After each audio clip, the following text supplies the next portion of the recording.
अघोर पंथ यानी एक अलग ही रहस्यमय दुनिया। अघोरियों के जीवन में सबसे अधिक अहमियत होती है गुरु की।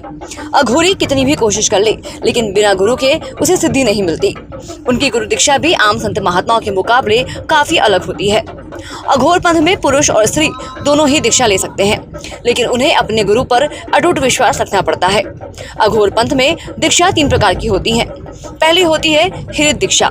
इसमें गुरु से गुरु मंत्र या बीज मंत्र कान में लिया जाता है, जिसे मंत्र फूकन भी कहते हैं।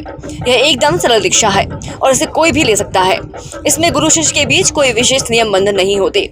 अधिकतर गृहस्थ अघोरियों को यही दीक्षा मिलती है। अघोर परंपरा के बारे में जानने के लिए बने रहें। दूसरे संत महात्माओं से कैसे अलग होते हैं अघोरी, किस तरह की गुरु दीक्षा होती है, अघोर साधक को कितनी सिद्धियां मिलती हैं। अघोर पंथ यानी एक अलग ही रहस्यमय दुनिया। अघोर साधक को कितनी सिद्धियां मिलती हैं। अघोरियों ने बताया तपस्या का असली रहस्य।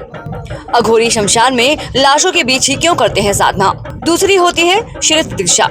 इसमें शिष्य से गुरु नियमानुसार वचन लेते हैं और उसकी कमर, गले या भुजा में काला धागा बांधते हैं।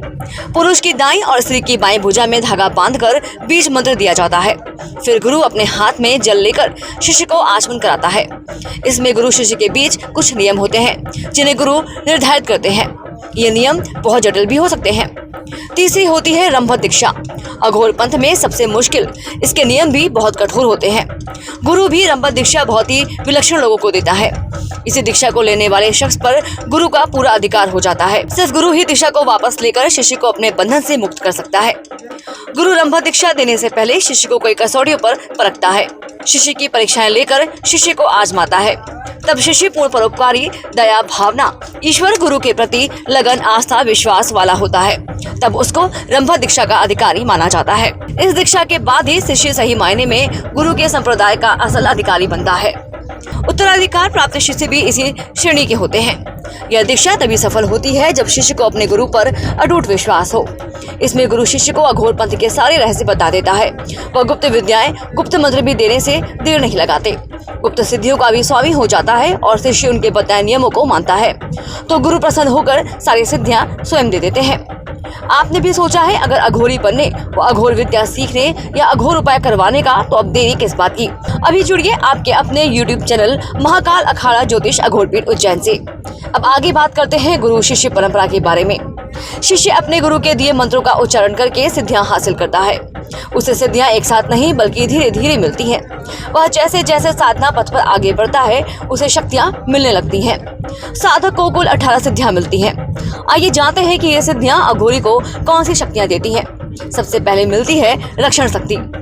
गुरु मंत्रों का जाप करने पर शिष्य को सबसे पहले अपने जप और पुण्य की रक्षा करने की शक्ति मिलती है। वह अपनी और असहायों की मदद करने में भी सक्षम हो जाता है। अगर साधक पर कोई आपदा आने वाली है तो मंत्र के प्रभाव से वह खत्म हो जाती है या उसका असर बहुत कम होता है।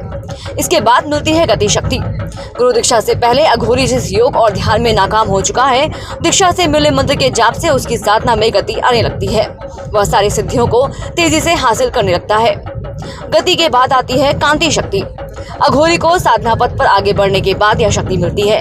यह कुकर्मों वाले संस्कार को नष्ट करके साधक का चित्त उज्जवल कर देती है। उसके मन में किसी के लिए द्वेष या घृणा नहीं रह जाती। वह सबको समान नजर से देखने लगता है। इसके बाद अघोरी को अपनाती है प्रीति। साधक जो मंत्र का जाप करता है उसके अभिष्ट देवता से प्रीति बढ़ती जाती है। साधना पूरी होने पर प्रीति सिद्धि मिल जाती है। यह अघोरी की सामर्थ्य शक्ति को भी बढ़ा देती है। प्रीति की मिलती है तृप्ति शक्ति।